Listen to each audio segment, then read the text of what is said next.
మీ అందరికీ శుభ శుక్రవార శుభాకాంక్షలు. ఓకే, ఈరోజు యేసుక్రీస్తు ప్రభువారు సిలువలో 7 మాటలు పలికిండు. ఎన్ని మాటలాట? సిలువలో 7 మాటలు పలికిండు. ఒక్కొక్క మాటకున్న అర్థం ఏంటిది అనేది మనం చూసుకుందాం. ఈరోజు యూట్యూబ్లో కానీ ప్రతి చర్చిలకి వెళ్తే ఇదే చెప్తా అంటారు, 7 మాటలే. Praise the lord. ఇక్కడ చూద్దాము. మొదటి మాట లూకా సువార్త 23వ అధ్యాయము 34వ వచనం మనం చూద్దాం. 23వ అధ్యాయము 34వ వచనం. యేసు తండ్రి మీరేమి చేయుచున్నారో వీరెరుగరు గనక వీరిని క్షమించమని చెప్పాను. ఎవరు చెప్తున్నాడు?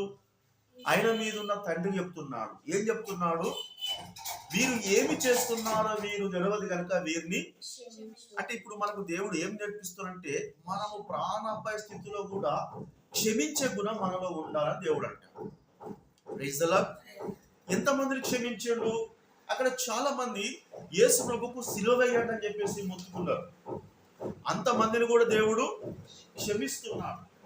ఇక్కడ సిలువకు మరి భుజాన మోపి అంటర్తో కొడుతున్న వాళ్ళని కూడా దేవుడు క్షమించాడు.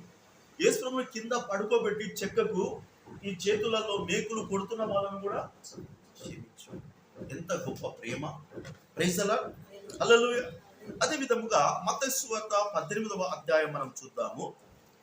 18వ అధ్యాయం మత్తయి సువార్త 21వ వచనం మనం చూద్దాం. ఆ సమయమున పేతురు ఆయన యొద్దకు వచ్చి ప్రభువా నా సహోదరుడు నా ఎడల తప్పిదము చేసినడలా నేను ఎన్ని మార్లు అతన్ని క్షమింపవలెను? 7 మార్లు మట్టుగా అని అడిగాను. అందుకు యేసు అతనితో ఇట్లనెను, 7 మార్లు మట్టుకే కాదు 70 మార్లు మట్టుకని నీతో చెప్పుచున్నాను. చూడండి, ఒక వ్యక్తి కాట అలా సొంత అన్న సొంత చుట్టాలే మోసం చేసిరట, అపకారం చేసిరట. ఇప్పుడు చిన్న చిన్న ప్రాబ్లమ్స్ కూడా కొన్ని ఊళ్ళలో ఉంటుంటాయి. అంటే మామూలుగా పొలాల కాడ, జాగల కాడ కొద్దిగా జాగ విడిచిపెట్టంటే విడిచిపెట్టలే వాడను, దానికి గొడవలనంటే ఆ చిన్న జాగ కోసం కూడా పెద్ద గొడవలు అయ్యే సందర్భాలు మనం చూస్తున్నాం. అయితే ఇక్కడ ఇట్లా పేదలు కూడా అదే చదువుతున్నట్ట, మరి మా అన్న కూడా తప్పు చేస్తే నేను ఏం చేయాలంటున్నాడు. అప్పుడు దేవుడు ఏమన్నాడు? క్షమించమన్నాడు. ఎన్నిసార్లు క్షమించాలి? 7 సార్లు చాలా అంటున్నాడు. కానీ యేసు ప్రభువారు ఏమంటున్నాడు? 70 ఏళ్ళు అట. 70 ఏళ్ళు అంటే ఒక మనిషి బతికేదే అంటే నువ్వు సత్యదాకా. హల్లెలూయా. ఇంత గొప్ప మాట చెప్పిన ఋషులు మహానుభావులు ఎవరు అంటారా? ఎవరు లేరు. యేసుక్రీస్తు ప్రభువారిలో ఉన్న మంచి గుణములు తన ప్రాణము పోతున్నప్పటికీ కూడా, ప్రాణము తీస్తున్న వారి విషయంలో కూడా దేవుడు ఏం చేస్తున్నాడట? క్షమిస్తున్నాడట. ఏ సమయంలో క్షమిస్తున్నాడు? ఈయన ప్రాణము పోతున్నది, అంటరు బట్టి కొడుతున్నారు. అంటరు కాట ఇట్లా ఉంటది. ఇది మళ్ళా పూర్వకాలంలో ముళ్ళుగట్ట అంటారు చూడండి, ముళ్ళుగట్ట ఎడ్డుకు అలాంటి ముళ్ళు ఇట్లా ఉంటాయట. ఇట్లా ఇట్లా కొడుతున్నప్పుడు ఇదంతా ఇట్లా చీరకపోతుందట. అంత చీరకపోతున్న సమయంలో కూడా ఏమంటున్నాడు అక్కడ చూడండి, వీరు ఏమి చేయుచున్నారో వీరికి తెలియదు. అంటే వాళ్ళకు తెలిసింది ఒకటి ఏంటిది? లొల్లీలు, కోట్లాటలు, ఇవేగా. కనుక యేసుక్రీస్తు ప్రభువారు మనకు మరి ఆయన చనిపోతూ కూడా నేర్పించిన ఒక మంచి గుణం ఏంటిది? క్షమించుట. Praise the Lord. హల్లెలూయా. అట్లా మేము క్షమిస్తున్నాము గనకనే అందరితో క్లోజ్ ఉండగలం. ఎందుకంటే చాలా మంది కూడా నా జీవితంలో బాగా నేను ఎంతమంది నమ్ముతామో అంతమంది కూడా హ్యాండ్ ఇచ్చారు, మోసం చేశారు, అన్ని రకాలుగా ప్రాబ్లం చేశారు. కానీ కేవలం దేవుని బట్టే క్షమిస్తున్నా. నేను కూడా నిజంగా పాతకాలం లేకుంటే అసలు ఘోరంగా ఉండేది. కానీ దేవుడు ప్రాణం పోతూ కూడా చెప్పిండు కనుక మనం దేవుని మాట వినాలి. Praise the lord. రెండవ మాట చూద్దాము. లూకా సువార్త 23వ అధ్యాయము 43వ వచనాన్ని మనం చదువుదాం. అందుకు ఆయన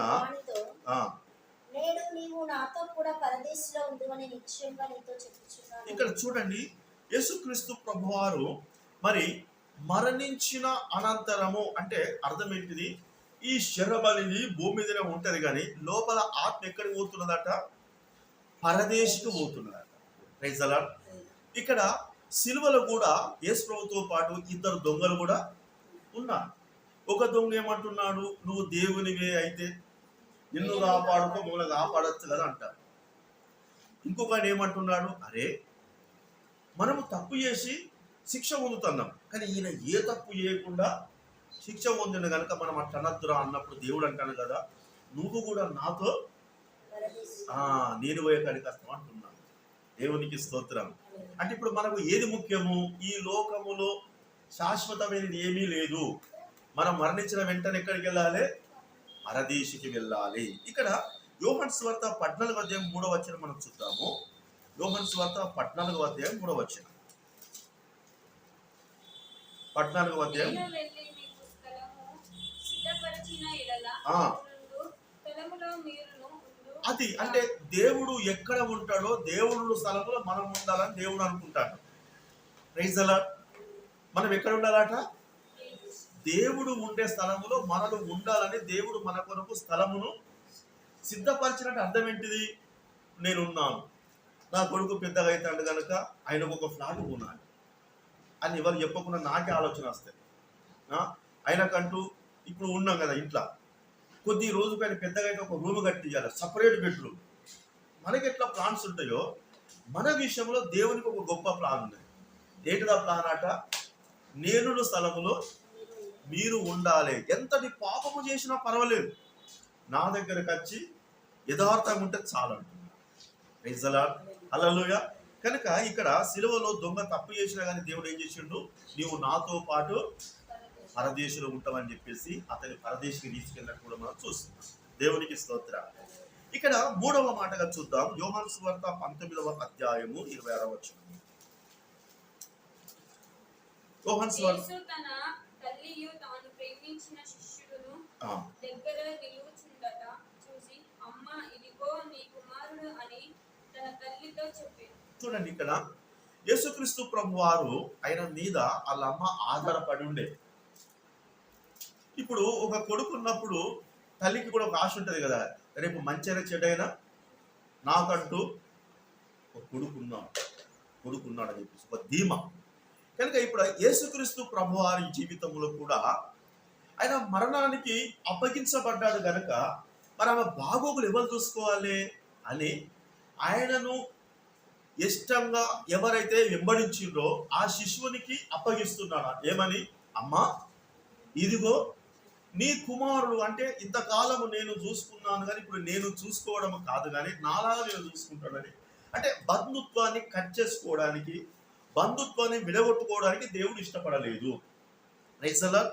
ఇక్కడ సామెతల గ్రంథము 23:20 మనం చూసినట్లయితే, సామెతల గ్రంథము 23:25.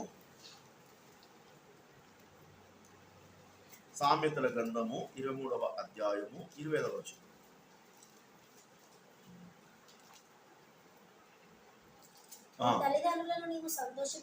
చూడండి, ఇప్పుడు మనం అంటే ఏం చేయాలి, మన తల్లిదండ్రులను సంతోష పెట్టాలి. నెక్స్ట్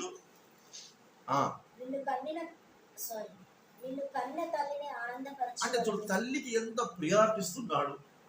హల్లెలూయా. దేవుడే తల్లి విషయంలో ఎంత ప్రియారిటీ ఇస్తున్నాడు. ఎందుకంటే నాకు తెలుసు, ఎంతో నిద్ర ఆధారాలు చంపుకొని కొడుకు కొరకు ఎంతో కష్టపడి కొడుకును మరి ఆరోగ్యంగా క్షేమంగా ఉంచడానికి ఆమె తినకుండా కొడుకులు తినబెట్టిన సందర్భాలు కూడా ఎన్నో ఉంటాయి. Praise the lord. కనుక మరి ఆమె రుణము తీర్చుకోవాలంటే ఇప్పుడు ఆయన తీర్చుకునే స్థితిలో లేడు కనుక ఇక నా జాగల ఇగో నా శిశువుడు అని చెప్పేసి, అమ్మా ఇదిగో నీ కుమారుడుని అప్పగిస్తున్నా. దేవునికి స్తోత్రాలు. అదే విధముగా 4వ మాటగా మనం చూసుకుందాము. 4వ మాట మార్కు సువార్త 15:34. మార్కు సువార్త 15:34 మనం చూద్దాం.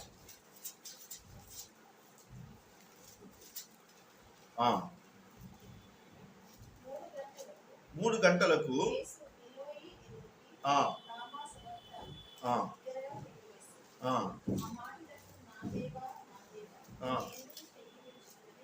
చూడండి, ఇక్కడ యేసుక్రీస్తు ప్రభువారు ఏం చేస్తున్నాడట, కేకలేస్తున్నాడు. ఓ నా దేవా, నా దేవా, నా చెయ్యి నువ్వు ఎందుకు విడిచితీవి అంటున్నాడు. హల్లెలూయా. ఇక్కడ మనకు కూడా కష్టకాలంలో, మనకు కూడా నష్టం ఉన్నప్పుడు, మనకు కూడా ఇరుకులు ఇబ్బంది ఉన్నప్పుడు కూడా మనం ఏం చేయాలి? మనకు ఒక వ్యక్తి పైసలు ఇతరులను ఏగొట్టనుకో, వాడు పాడుగాను ఇతరులను మోసం చేసిన అండు కాదు. ఓ దేవా, అసలు నువ్వు ఎందుకు ఇస్తలేవు అని మనం ఎందుకు అడగద్దు?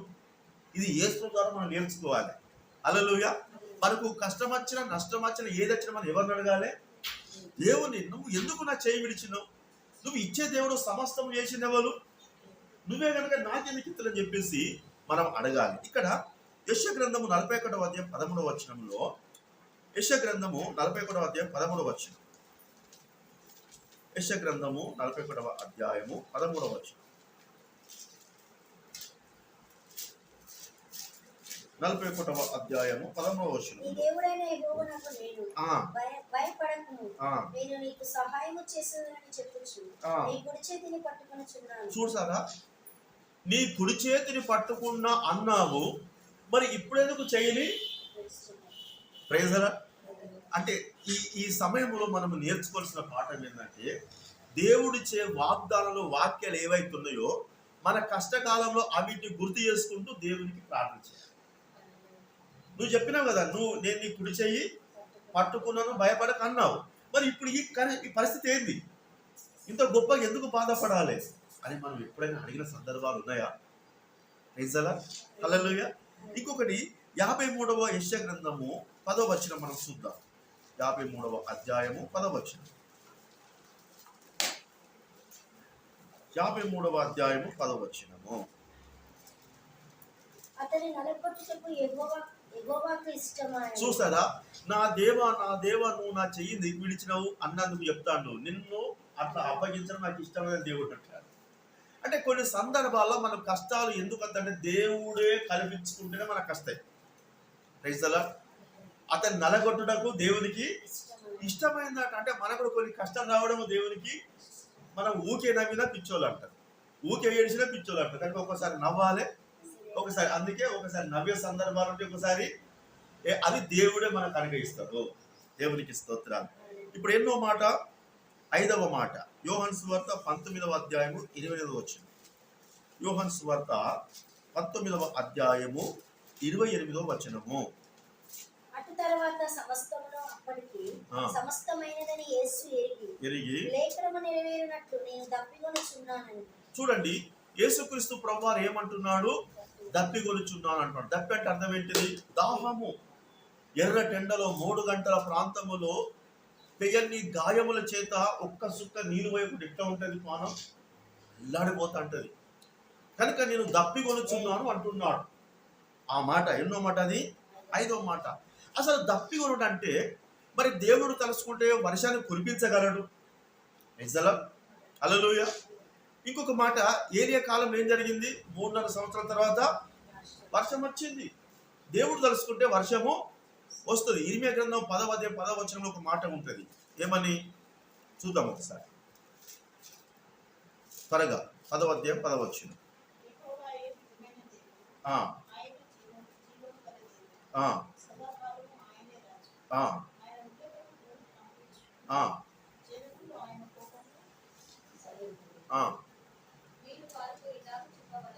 ఇర్మియానక్క 10వ అధ్యాయం 10వ వచనం.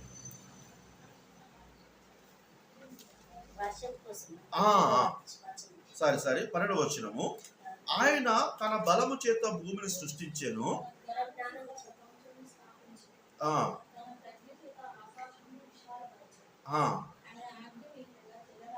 చూడండి, ఆయన ఆజ్ఞిస్తే జలరాశులే ఉడతాయట. ఆయన ఆజ్ఞిస్తే జలరాశులే ఉడతాయట. మరి ఈయనెందుకు ధూప అంటాడు కదా? ప్రశ్నే కదా ఇది కూడా. Praise the lord. ఈయన తలుసుకుంటే వాననే రప్పించగల దేవుడే నాకు ధూప అయితే ఎందుకంటాడు అంటే, ఇక్కడ మనం చూసినట్లయితే అదే యోహాను సువార్త 4వ అధ్యాయం 7వ వచనం చూద్దాం. 4వ అధ్యాయం 7వ వచనం. యోహాను సువార్త. సమరయ స్త్రీ ఒక్కతే నీళ్లు తెచ్చేది కొత్త అక్కడికి రాగా యేసు నాకు దాహానికి ఇవ్వని ఆమెను అడిగాడు. ఒక సమరయ స్త్రీ ఉన్నది, ఆమె ఒక్కతే బావి కాడికి వచ్చి నీళ్లు చేదుకుంటుందట. అప్పుడు యేసు ప్రభువు ఏమన్నాడు? నాకు దాహానికి నీళ్ళు ఇవ్వమంటున్నాడు. దాహానికి నీళ్ళు ఇవ్వమంటే అర్థం ఏంటిది అంటే ఈయనకున్న దాహము నిజమైన ధూప కాదు. ఆ ప్రాంత ప్రజలు ఈ చెడు నుంచి మల్లుకొని ఈ యొక్క రక్షణ పొందుకునే దాహం అతనికి ఉన్నది. ప్రజల ఇక్కడ సిలువ కేసిన వాళ్ళు, ఆ యొక్క క్రూరంగా హింసించిన వాళ్ళు, వీళ్ళందరి రక్షణ కొరకు దాహం ఉంటున్నాడు కానీ నిజమైన నీళ్లు తాగడానికి కాదు. ఆయన తలుసుకుంటే జలరాశులే పుడతాయి. ఇక్కడ చూద్దాము 11వ వచనము. నాకు దాహం ఇమ్మని నిన్ను అడుగుతున్న వాడేవాడో అది ఎరిగి ఉంటే నీవు ఆయనకు అడుగుదువు, ఆయన నీకు జీవజలము ఇచ్చును. అంటే నేనే నీకు జీవజలం ఇస్తా. ఈ ఇచ్చటైనా అడుగుతున్నాడు ఏంటిది అంటే వాళ్ళ పాపాల నుంచి పరిశుద్ధమైన జీవితం రావడానికి ఆయన తప్పికొలుచున్నాడు. నిజమైన ధూప కాదు. పాపము నుంచి, శాపము నుంచి. అప్పుడు కూడా ఏమున్నా తెలుసా, అప్పుడు కూడా కుల వ్యవస్థ ఉన్నది. ఏం కుల వ్యవస్థ అంటే 9వ అధ్యాయంలో ఒక మాట ఉంటుంది చూడండి. ఆ సమరయ స్త్రీ చదువు 4:9 వచ్చింది.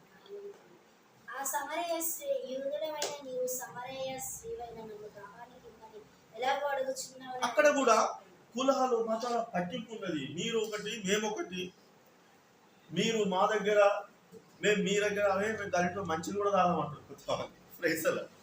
అది ఏందో నాకు అర్థం కాదు. ఇప్పుడు కూడా మనమంతా సమానత్వమే. మనం దాడి చేసిన దేవుడే ఒక్కడే, ఆయన నుంచే మనం పుట్టినాం కదా. హల్లెలూయా. కనుక అప్పుడు కూడా ఇది ఉన్నది. మీరు యోధులు, మీరు సమయేయులు, మా వాడకు మీరు రావద్దు, నువ్వు నన్ను నీళ్ళకి అడుగుతాను, నేను నీకు నీళ్ళకి ఇవ్వాలి. కానీ నీళ్ళకి ఇవ్వాలి ఉన్నాయా? అసలు నీళ్ళకి ఏమైనా కులం కోసం, మతం కోసం ఉన్నది? అందరు తాగేది గమేది. ప్రైజ్లా అందరు వీచేది కూడా అగో ఆ దాహం ఉంటున్నాడు. ఆ వ్యవస్థ వల్ల సమానత్వం రావాలని దాహం దేవుడుకున్నది. ప్రైజ్లా. హల్లెలూయా. అదే విధంగా 6వ మాట మనం చూసుకుందాము. యోహాను సువార్త 19వ అధ్యాయము 30 వచనం. యోహాను సువార్త 19వ అధ్యాయము.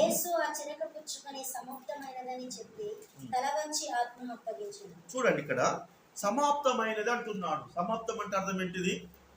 అంతా అయిపోయింది. ఏమిటి అంతా అయిపోయింది అనేది మనం చూసినట్టయితే మత్తయి సువార్త 5వ అధ్యాయం 17వ వచనం. మత్తయి సువార్త 5వ అధ్యాయం 17వ వచనం. త్వరగా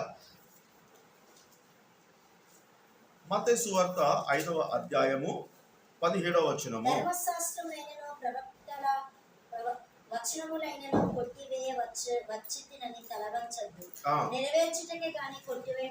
అంటే నెరవేర్చినట్టు అర్థం ఏంటిది? ఏదైతే పూర్వకాలంలో రాయబడినదో ఆ రాయబడిన దాన్ని నెరవేర్చడం నేను వచ్చిన కనుక సమాప్తమైంది.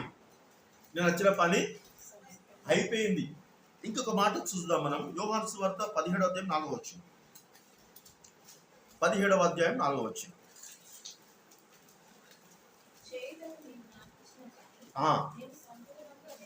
అది ఏదైతే పని అప్పగించిలో ఇప్పుడు మనకు సర్వే ఇస్తారు. రేజలా సర్వేలు మనం ఏం చేయాలి? వాళ్ళు ఎన్ని షీట్లు ఇస్తారు, అన్ని షీట్లు మొత్తము సాయంత్రం వరకు ఇచ్చేస్తే ఓకే, నాకు అప్పగించిన పని అయిపోయింది అన్నట్టు. లేదు సగం మిగిలింది అనుకో, అది అయిపోయినట్ట. అంటే ఈ దేవుడు ఏదైతే పని అప్పగించిండో యేసు ప్రభు వారు ఏం చేసిండో ఆ పని మొత్తము పూర్తి చేసినట్టు సమాప్తమైంది. రైజలా. దేవుడు మనకు కూడా ప్రతి ఆదివారం, ప్రతి శుక్రవారము మీ సమయం ఇవ్వాలని చెప్పేసి మనల్ని నేను అప్పగించమంటాడు. మరి మనం అప్పగించే స్థితిలో ఉంటే మనము దేవునికి నా పని సమాప్తమైందని చెప్పే స్థితిలో ఉంటాం. మనం కొసరి పని ఇవ్వాలి అంటారు కదా. రైజలా. చేత వేయాలి, వేయాలి. రైజలా. కనుక ఇక్కడ దేవుడు అంటున్నాడు ఏమని? నీవు నాకు ఇచ్చిన పని నేను మొత్తం చేసి. కనుక దేవుడు మనకిచ్చిన ఆయుష్ను కూడా మనం ఏం చేయాలంటే దేవునికి అంటే అంత పర్ఫెక్ట్గా చేయాలి. మనం చేసే పని ఎంత? 1 గంట 2 గంటలు మనం చేసే ప్రార్థన. నువ్వు ఎక్కడికి వెళ్ళాలి? 1 గంట 2 గంటలు పోయే మనం దీనిని మనం పర్ఫెక్ట్గా చేయాలి. రైజలా. ఇక్కడ ఇక చివరిగా మనము 7వ మాట చూసుకొని ముగించుకుందాం. 7వ మాట లూకా సువార్త 23వ అధ్యాయము 46వ వచనం. 23వ అధ్యాయము 46వ వచనం.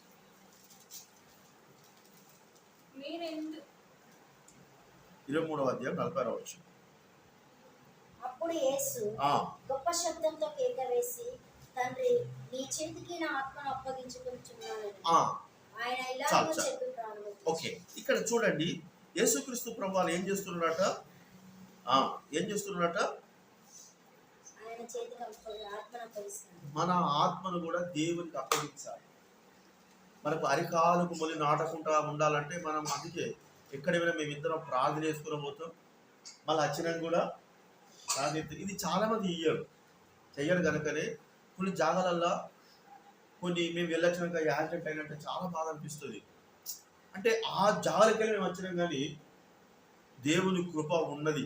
దేన్ని బట్టి అప్పగించుకుంటాం.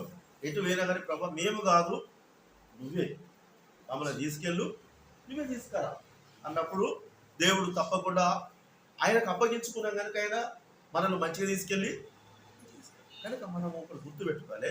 ఎటు పోయేటప్పుడు కూడా మనం తప్పకుండా అంత రెడీ అయినాక చెప్పులు వేసుకోక ముందు కొద్దిగా ప్రార్థన చేసుకోవాలి. ఇక్కడికి పోతున్నామో మా ప్రయాణంలో క్షేమం దయచేయాలి. రెండోది ఏం చేయాలి? అంత అయిపోయిన తర్వాత మన ఇంటికి వచ్చి చెప్పులు ఇచ్చి ప్రార్థన చేసుకుని అప్పుడు తాళం తీయాలి. తెలుసలా? కనుక దేవుడు అప్పగించుకున్నాడు కనుక మన దేవుడు కనుక గొప్పనా? మనం అప్పగించుకోవాలి. ఇప్పుడు కూడా తెలియదు ఆ విషయం. కనుక మనం అప్పగించుకోవాలి. ఇక్కడ యోహాను సువార్త 17వ అధ్యాయము 5వ వచనం చూసినట్లయితే 17వ అధ్యాయము 5వ వచనం.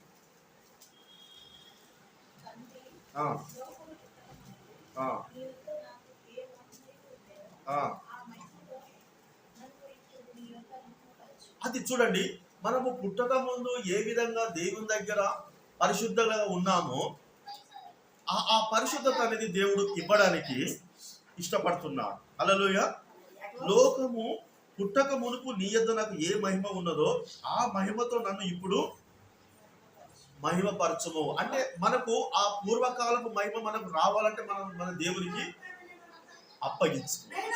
Praise the lord. కనుక మన విశ్వాస జీవితంలో మనము దేవుడు సిలువలో పలికిన 7 మాటల ద్వారా మనము మొదటిగా నేర్చుకున్న పాఠం ఏంటిది? క్షమించుట. రెండవ పాఠం ఏంటిది? మనం ఎప్పటికైనా పరదేశికే వెళ్ళాలి. ఇక్కడ మనం ఒక ధనవంతుడు లాజరును చూసినట్లయితే ధనవంతుడు ఎక్కడ ఉన్నాడు? పాతాళములో బాధపడతాడు. ఎట్లా బాధపడతాడు? కనీసము మంచినీళ్ళు కూడా దొరకలేవాడు. ఏమంటున్నాడు? లాజరును తన వేలు కొన నీళ్ళల్లో ముంచి, అంటే గిల్ల ఏం నీళ్ళు ఉంటాయి, ఈ నీళ్ళతో నా నాలుకను చల్లార్చకు లాజరును పంపమంటాడు. చూడు, అంటే కసికడి నీళ్ళు కూడా దొరకని ప్లేస్ అది. అగో అంత భయంకరమైన ప్లేస్కు మీరు పోవద్దని, నాతో నువ్వు రావాలని దేవుడు అంటాడు. మరి దేవుడితో మనం పోవాలంటే ఇక్కడనే దేవుతులు మనం ఉండనప్పుడు అక్కడ ఉండగలం. హల్లెలూయా. కనుక మన విశ్వాస జీవితంలో మనము ప్రార్థన చేసుకుందాం, ఒక సమర్పణ చేసుకుందాం. ఇప్పటికైనా అవును ప్రభా, 7 మాటల ద్వారా కొన్ని విషయాలను తెలుసుకోగలిగాను అని మనం ప్రార్థన చేసుకుందాం.